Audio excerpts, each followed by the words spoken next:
All right, guys, our strength today, we got a superset for 5 sets. It's going to start off with 4 back squats and followed up with 8 to 12 bent over rows with dumbbells. All right, so if you did the back squats last week, you should be building on that weight. So 10 to 30 pounds more. It's going to be 4 reps. Remember, for the back squat, coming out of the rack, take your time, squeeze the shoulder blades together, good position, stand up, take a step back, right? Find that stance, good breath.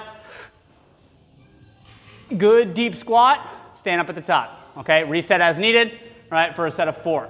From there, you're gonna go right to your dumbbells for 8 to 12 bent over rows. So this should be as heavy as you can do. We wanna see tempo, meaning we're gonna have that nice flat back, holding the dumbbells. You're gonna squeeze up as fast as you can, and then control on the way down, okay? So feel free to build on that as needed, as heavy as you can go while maintaining that good form and tempo.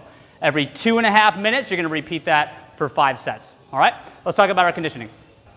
All right, guys, for our conditioning today, we have some interval work. It's going to be 3 movements. It works like this. We're going to start off with 15 dumbbell squats. From there, we're going to hop on the assault bike for 15 cals for guys, 12 for the women. Of course, you can substitute one of the other machines if you need, or reduce the number of reps if you need there, if 15 or 12 cals is a bit too much for you. And then we finish off with the remainder of the 3 minutes, getting as many sit-ups as we can.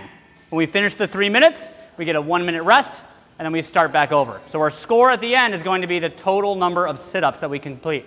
All right, so the first movement is going to be the 15 front squats. So starting off in this front rack position, good deep squat, stand up all the way for 15. Okay, remember when you stand up, make sure you also open it. Don't just lock the knees, but make sure you stand up all the way. All right, there's a couple ways you can hold these. Some people like here. I kind of like to pull in here when I get really tired, kind of support that weight, but really focus on finding a position. You don't want to tilt forward. Oh, this sucks when the weight falls forward. So really focus on tall chest, good deep squat for 15 reps. It's going to tire your legs out going into that assault bike. Work through it, and then when you get to the sit-ups, remember the ab mat. You got one thick side, one skinny side. The thick side slides up to your body, okay? The rep, full range of motion. Shoulders touch the ground in the back, hands touch the ground. Use the arms to sit up, shoulder over the hip at the top, okay? From here, you can touch the ground if you want, but the real standard is sitting up all the way, all right? It's not just touching your feet, okay? If you notice, I'm not sitting up all the way, but I'm still touching my feet, so make sure you sit up all the way, all right? So that's our conditioning for today, guys. See you tomorrow.